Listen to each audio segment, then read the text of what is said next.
Bonjour à tous et à toutes et bienvenue une fois de plus sur la chaîne du pouvoir de la conscience. J'espère que vous allez bien, j'espère que vous passez une excellente journée et que vous prenez grand soin de vos conversations internes. Aujourd'hui, une nouvelle conférence de Neville Goddard intitulée « Plan prophétique ». Avant de commencer avec la lecture, je vous invite à vous abonner à la chaîne si vous ne l'avez pas encore fait et n'hésitez pas à partager son contenu si vous pensez qu'il peut aider des personnes de votre entourage. Sans plus attendre et en vous remerciant de votre temps précieux, on commence avec la lecture. Plan prophétique, une conférence de Neville Goddard, 8 janvier 1963. Le sujet de ce soir est plan prophétique. Nous pourrions l'aborder à ce niveau, mais je ne le ferai pas. Pour le résumer à ce niveau, permettez-moi de vous dire. Si vous pouviez concevoir une puissance infinie comme un grand ordinateur, et si les activités imaginaires de chacun de nous, chaque homme, femme et enfant dans le monde, nous rendaient libres de modifier cette activité à tout moment, alors vous pourriez prédire l'avenir à ce niveau. Car ce niveau est simplement la manifestation extérieure des activités imaginaires des hommes, des femmes et des enfants de ce monde. Vous pouvez en faire l'expérience dans votre propre vie en vous fixant un objectif et en imaginant que vous êtes déjà à la fin de cet objectif. Restez fidèle à votre but et aucune force dans ce monde ne pourra l'empêcher de se réaliser dans votre vie personnelle. Prenez ce principe et appliquez-le au monde entier et vous verrez ce qu'il en est à ce niveau. Vous verrez que nous sommes libres d'imaginer des choses qui peuvent être en contradiction avec le dessein de Dieu. Et à court terme, nous pouvons les accomplir. Pourtant, le but ultime de Dieu est le seul véritable dénouement et c'est celui qui sera réalisé. Ce soir, nous allons donc l'examiner à un niveau supérieur. Si vous voulez connaître votre avenir, étudiez l'histoire de Jésus-Christ. Jésus-Christ est la réalisation concrète du plan prophétique de Dieu pour la rédemption de l'homme. Tout ce qui a été dit de Jésus-Christ sera un jour dit de vous, individuellement. Tout ce qu'il a vécu, vous le vivrez également. Jésus-Christ est simplement l'accomplissement de tout ce qui nous a été annoncé dans l'Ancien Testament. L'Ancien Testament contient le plan, l'intrigue et le dessein de Dieu, et Jésus-Christ est l'aboutissement de ce dessein. Il existe un principe rabbinique selon lequel ce qui n'est pas écrit dans l'Écriture est inexistant. Lorsqu'ils parlent d'écriture, ils font référence uniquement à l'Ancien Testament, car le Nouveau Testament n'existait pas encore. Le drame de Jésus illustre ce principe. Ce soir, en vous parlant, je m'exprime à partir de mon expérience. Je ne prétends pas être autre chose que l'homme que vous connaissez. Je ne suis en rien différent de vous, simplement un homme avec toutes les faiblesses et les limites de tout être humain en ce monde. Pourtant, je sais que cette histoire est vraie, car je l'ai vécue. Les 5 derniers mots de l'évangile de Luc résument tout l'évangile, et il dit « Ils racontèrent ce qui s'était passé ». Moffat, en traduisant le grec, décrit cette phrase ainsi « Ils ont raconté leur propre expérience ». Ce soir, je vais partager ma propre expérience pour vous montrer combien tout cela est vrai. Tout le drame de Jésus-Christ s'est déroulé dans la chute de l'homme. Il ne s'est pas produit à la surface comme les événements de ce monde. Il ne s'est pas produit ici du tout. C'est pourquoi personne ne l'a cru. À la toute fin du chemin, seuls quelques-uns, un simple reste, l'ont accepté, tandis que les autres l'ont rejeté, car il ne pouvait partager avec le monde ce qu'il avait vécu dans les profondeurs de son âme. L'indice a été donné dans le plus ancien des évangiles, celui de Marc. On nous dit que le tout premier signe à apparaître fut le suivant. Aussitôt les cieux s'ouvrirent et il vit l'Esprit descendre sur lui comme une colombe. Puis nous entendons ces paroles semblant venir de nulle part. Celui-ci est mon Fils bien-aimé, en qui j'ai mis toute mon affection. Maintenant il est dit, si vous lisez attentivement, personne n'a vécu cela sauf Jésus.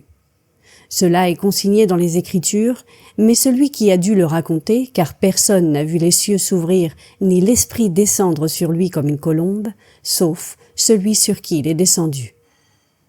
Si Marc le rapporte comme une expérience, alors cela ne pouvait être qu'une expérience racontée par celui qui l'a vécue. Les autres évangiles la modifient quelque peu et impliquent que Jean l'a vue, mais il s'appuie fortement sur le plus ancien des évangiles, qui est celui de Marc. Je peux vous raconter mon expérience de cette scène, et elle est vraie.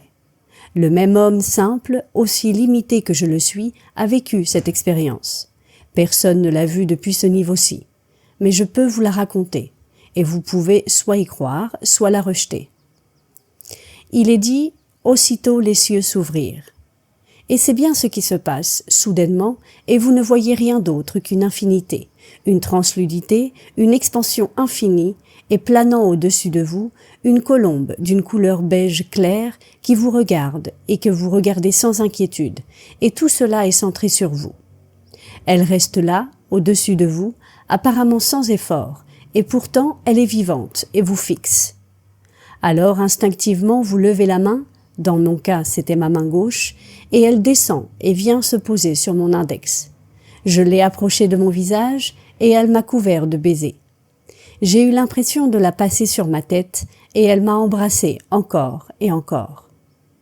Puis une femme à ma gauche fit cette déclaration. « Il t'aime ».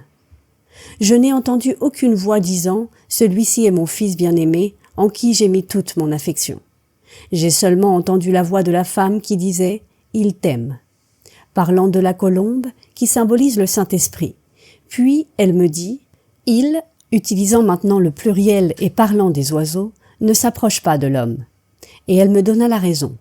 Pour eux, nous sommes comme un grand intestin, un intestin dévorant, et nous dégageons pour eux une odeur des plus repoussantes. Alors ils évitent le contact avec l'homme. Mais celui-ci a percé cet anneau d'odeur et l'a traversé par amour pour toi. Et le seul signe de « je t'aime » fut la démonstration, l'acte physique même d'une colombe me couvrant de baisers sur toute la tête, les oreilles et le cou. Ainsi je sais que cette histoire est vraie. Je ne peux la partager qu'avec vous, qu'avec des mots. Vous pouvez y croire ou ne pas y croire, le choix vous appartient. Il est écrit dans Jean chapitre 7 du verset 3 au verset 8 et je cite « Alors ses frères lui dirent « Pars d'ici et va en Judée, afin que tes disciples voient aussi les œuvres que tu fais. Car personne n'agit en secret lorsqu'il cherche à être connu publiquement. Si tu fais ces choses, manifeste-toi au monde. » Car même ses frères ne croyaient pas en lui. Jésus leur dit « Mon temps n'est pas encore venu, mais votre temps est toujours là. Le monde ne peut pas vous haïr, mais il me hait parce que je témoigne contre lui, affirmant que ses œuvres sont mauvaises. Allez à la fête, vous.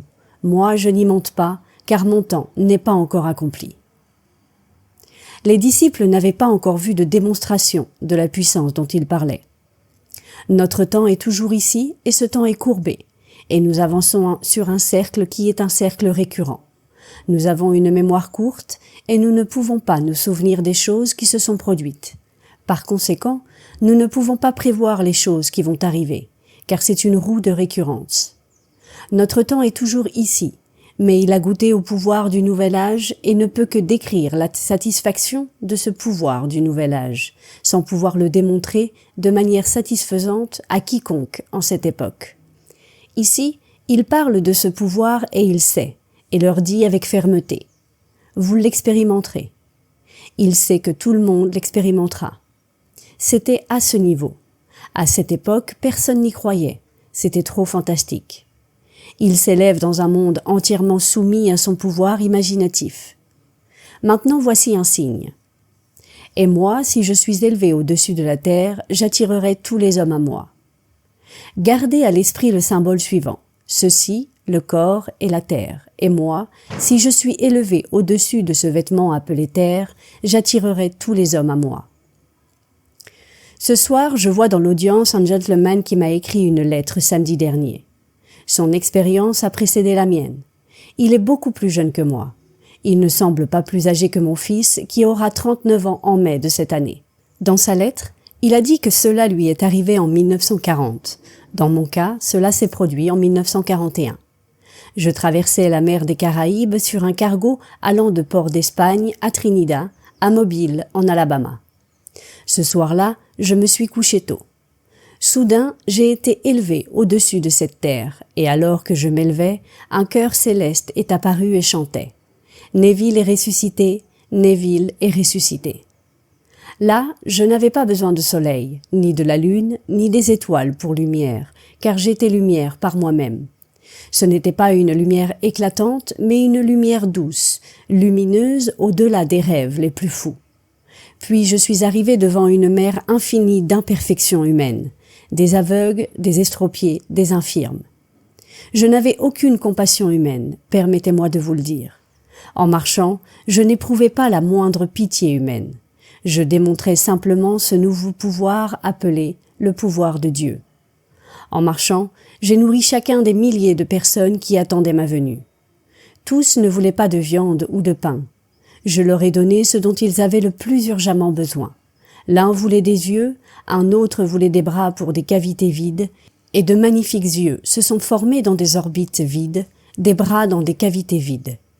Tout ce qui manquait dans le corps humain a pris forme au fur et à mesure que je passais. Quand je suis arrivé au bout et que le dernier était entièrement satisfait de ce dont il avait besoin, alors ce cœur s'est exclamé « C'est accompli ».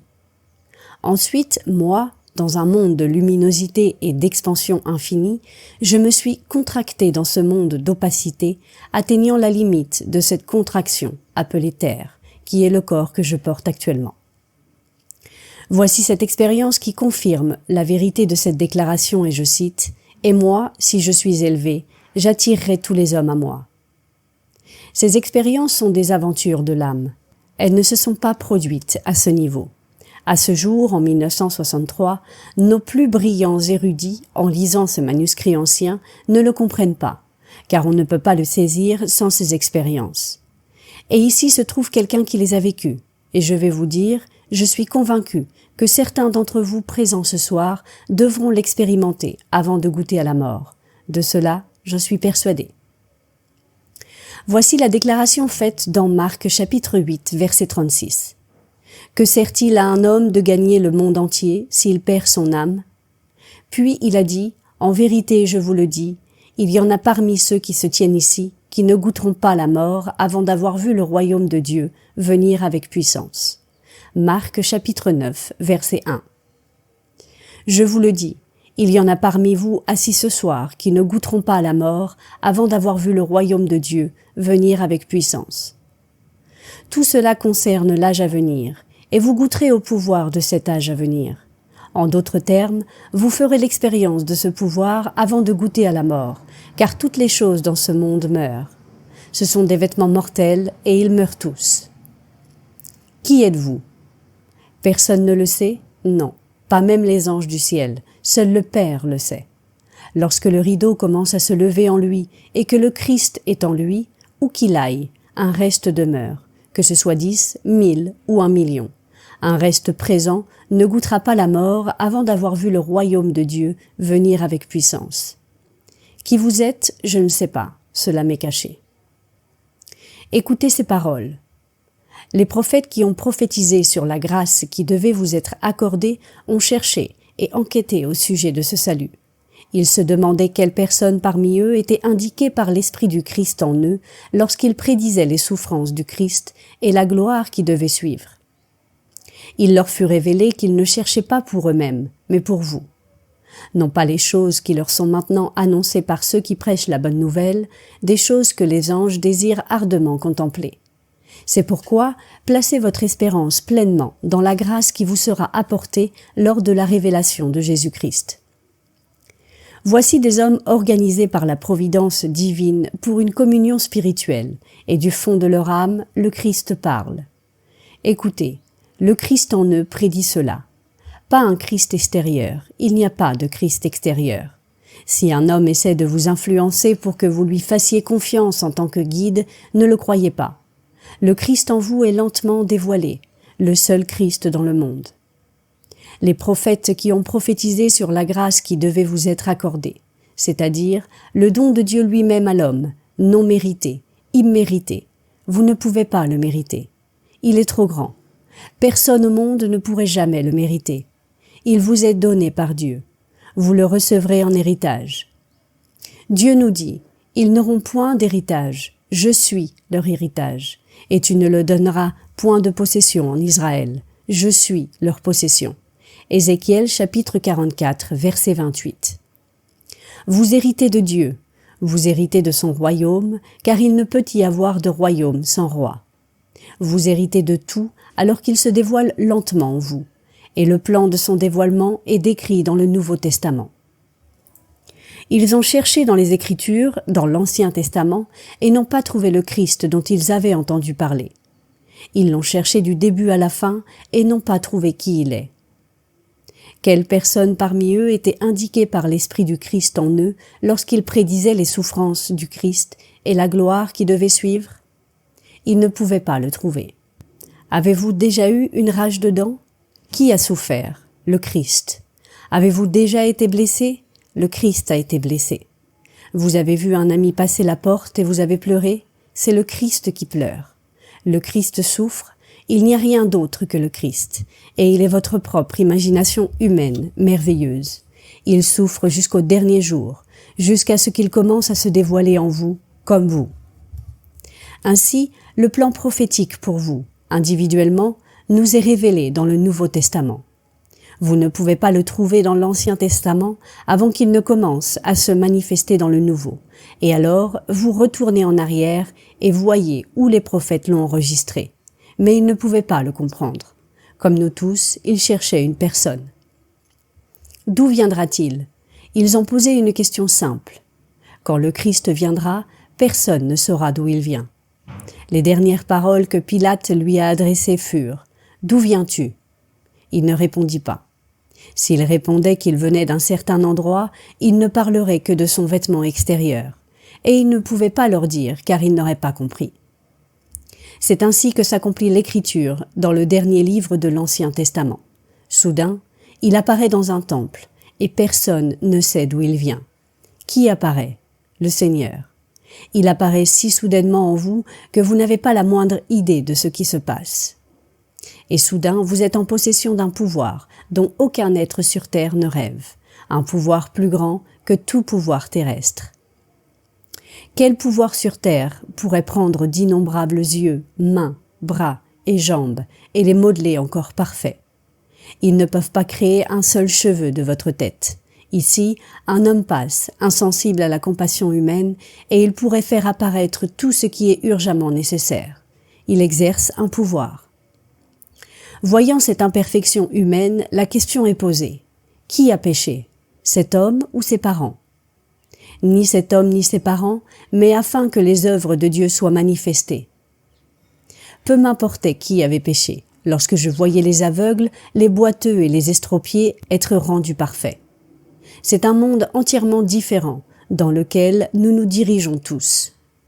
Chaque être se dirige vers ce monde, et la volonté de Dieu se manifestera sûrement, même à travers la chirurgie cruelle de la guerre. Il a tout fait pour un but, même le méchant pour le jour du malheur. Son but est de se donner lui-même à nous, afin que nous héritions de Dieu. Nous héritons de Dieu afin que nous puissions vivre et fonctionner comme Dieu, dans un âge totalement différent. Mais vous ne changez pas votre identité. Je n'ai pas changé mon identité. D'après ma propre expérience, il y aura une discontinuité radicale de forme. Une femme m'a dit un jour, nous sommes, pour eux, les oiseaux, symbole du Saint-Esprit, de grandes entrailles dégageant l'odeur la plus offensante pour ces êtres de paix et de gentillesse. La colombe n'est pas seulement le symbole de la douceur et de la paix, mais aussi du pouvoir créatif de Dieu. Lorsqu'il vous couvre de baisers, il vous transfère le pouvoir créatif de son propre être. Peu à peu, tout commence à se dévoiler en symbole. Une véritable expérience mystique, et vous verrez que cette partie répugnante de votre corps sera complètement transformée. Vous ne pouvez pas le décrire à qui que ce soit. L'identité demeure, les mains, les pieds demeurent, mais en quoi cette grande entraille est transformée, je ne peux pas vous le dire. Cherchez la grosse chenille sur la feuille dans le champ de choux, et vous verrez la chenille, mais vous ne pouvez pas voir le papillon. Soudain survient l'état ultime de contraction, ou chrysalide, immobile. Et de cet état apparemment de mort émerge le papillon. Vous n'auriez pas pu le prédire en observant la grosse chenille en train de consommer la feuille. Quelque chose de totalement différent en sort. Les mains, les pieds, les jambes restent, mais ce qu'est la chenille transformée, c'est une puissance au-delà des rêves les plus fous de l'homme. Elle crée sans l'image divisée qu'elle perçoit. Elle n'a pas besoin de se transformer elle-même. Elle est, en elle-même, la vie. Vous êtes la vie en vous-même et n'avez besoin de rien pour la maintenir, aucun aliment. Je sais que à ce niveau, lorsqu'on savoure un bon repas, ce n'est peut-être pas la perspective la plus désirable, mais dans cet âge, vous êtes la vie en vous-même. Aucun besoin de substance extérieure. Vous assisterez à ces démonstrations du pouvoir du nouvel âge. Je parle d'expérience. Il y a un étrange renversement de l'ordre dans ces expériences. La première expérience enregistrée dans l'évangile de Marc est la descente de la colombe. Dans mes nombreuses expériences mystiques, cela a été ma dernière. Cela s'est produit le 1er janvier de cette année, donc je ne sais pas. Je ne vais pas spéculer. Il n'a rien enregistré avant cela. À quel point je suis proche de quitter ce niveau, je n'en ai pas la moindre idée. Cela n'a aucune importance pour moi. La première expérience enregistrée dans Marc est ma dernière expérience. Celle qui l'a consignée en descendant jusqu'à la fin était mes premières expériences. Lorsqu'il a dit « Je suis la lumière du monde », j'ai vécu cette expérience. Cela s'est produit lorsque je venais d'avoir 20 ans. Une mer infinie de lumière liquide et j'en faisais partie. Cela arrive tard dans l'histoire, alors qu'il la déroule, et celle qui vient en premier est ma dernière. Si ce qui est consigné dans les Écritures est intentionnel ou accidentel, je ne sais pas. Si l'évangéliste l'a enregistré intentionnellement en mélangeant les choses pour que nous ne remettions pas en question leur déroulement, je ne sais pas. Peut-être que les parchemins ont été déplacés. À l'époque, il n'y avait pas d'imprimeur. Tout ce que je sais, c'est que si je vous racontais mon histoire telle qu'elle s'est déroulée en moi, l'ordre des événements serait radicalement différent, car nous sommes tous uniques aux yeux de Dieu, et les expériences se dérouleraient naturellement de manière différente. Mon ami, qui est ici ce soir, a vécu cette expérience en 1940. Je ne pense pas qu'il ait pu avoir plus que l'adolescence. Il était chef de scout. Il était heureux avec les garçons et ressentait de la joie en voyant leur réalisation. Il s'est couché avec le plaisir du travail accompli. Cette nuit-là, lui aussi fut élevé en hauteur et entendit un chœur céleste. Moi, j'ai entendu les mots « Neville est ressuscité », mais dans sa lettre, il a utilisé le pronom « il ». S'il a entendu cela comme c'est écrit dans les Écritures, ou si son propre nom a été prononcé, je ne sais pas. Moi, j'ai entendu mon propre prénom répété encore et encore, et c'était le thème de ce chœur céleste qui résonnait dans les cieux. Mais puisque nous sommes tous différents aux yeux de Dieu, ces expériences éternelles prennent des formes légèrement différentes selon notre vécu personnel. Nous pourrions tous être assis ce soir à un concert et pourtant, aucun d'entre nous n'aurait entendu exactement la même chose. Mais j'espère que vous entendrez et croirez en ce que je vous dis. Il y en a ici ce soir qui ne goûteront pas la mort avant de voir le royaume de Dieu venir avec puissance. L'un d'entre vous ici, et il n'a pas encore quitté ce vêtement de chair, a déjà goûté à cette expérience. Il y a toujours quelqu'un, partout, qui a vécu le dévoilement du Christ. Chacun deviendra semblable au Christ sans perdre son individualité distinctive. Aucun ne faillira, car cela signifierait que Dieu échoue, et cela est impossible. Alors je vous le dis, croyez en ce plan prophétique dont je vous parle ce soir. Il ne satisfera peut-être pas ceux qui cherchent un emploi plus grand et meilleur demain. Mais cela, c'est simple. Tout est facile. Vous pouvez concevoir un plan contraire au dessein de Dieu et l'exécuter. Mais vous ne contrecarrez pas son dessein. Il ne se soucie pas de savoir si vous êtes riche ou pauvre, connu ou inconnu. Ces valeurs superficielles de ce monde ne l'intéressent pas. Que sert-il à un homme de gagner le monde entier s'il perd son âme? Pourtant, il y a de tels hommes. J'ai vu dans le journal de ce matin, et il a sans doute laissé derrière lui des centaines de millions, qu'il est soudainement effondré et qu'il est parti. La poussière retourne à la poussière, d'où elle a été prise, et l'esprit retourne à Dieu. Ne l'oubliez pas un seul instant lorsque les gens vous disent qu'ils n'ont pas besoin de souffrir. Ils prédisent les souffrances du Christ. Ce n'est que par la souffrance que vous pouvez devenir Christ. Dieu recherche le cœur sans ruse, non le cœur rusé. Il ne se soucie pas de votre capacité à tromper qui que ce soit dans ce monde. Il cherche autre chose. Il recherche le cœur de l'Israélite. Seuls les cœurs purs verront Dieu. Rien dans ce monde n'a d'importance, sinon le dévoilement du Christ, et le Christ est enfoui en chaque être. J'ai été crucifié avec le Christ. Ce n'est plus moi qui vis, mais Christ vit en moi. Et la vie que je vis maintenant dans la chair, je la vis par la foi en Dieu qui m'a aimé et s'est donné en lui-même pour moi.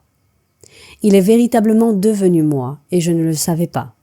J'ai vaqué à mes occupations entre le moment où j'ai reçu la promesse et celui où j'ai reçu ce qui avait été promis. Il y a une immense différence entre recevoir la promesse et recevoir ce qui est promis. Lorsque nous recevons la promesse, nous devenons héritiers. Nous sommes déclarés héritiers.